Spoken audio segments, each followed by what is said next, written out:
Des gestes barrières qui désormais s'imposent à nous, une consigne exigée pour chaque visiteur avant même de pénétrer dans le marché, se désinfecter les mains. Mais également emprunter un balisage pour se rendre sur les différents stands de producteurs locaux, en toute sécurité, bien à distance des autres personnes.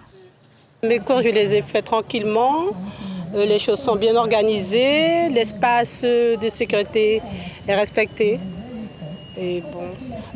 La seule chose qui manque, il manque un peu plus de produits. Voilà. Le choix est restreint. Et les quantités aussi. On surveille tous les gens par rapport à des maladies, c'est pour ça. Il y a la sécurité, c'est bien.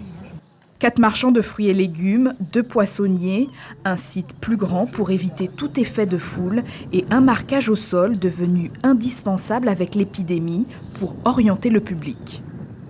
On a préféré la place des fêtes pour pouvoir avoir un espace beaucoup plus large, beaucoup plus aéré.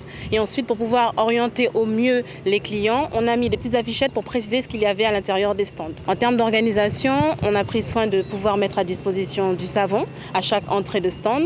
On a procédé à des marquages au sol pour respecter la distance de sécurité obligatoire.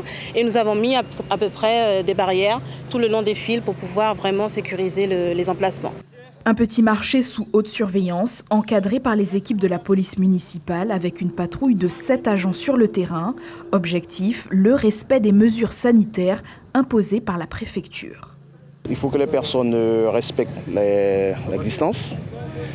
Il faut que les commerçants respectent aussi les instructions qu'on leur a données. Il ne faut pas que les clients touchent aux marchandises. Un marché qui se tiendra tous les mercredis de 6h à midi et qui sera plus étoffé à partir de mercredi prochain. Suivez l'info sur Guyana Première, télé, radio et internet.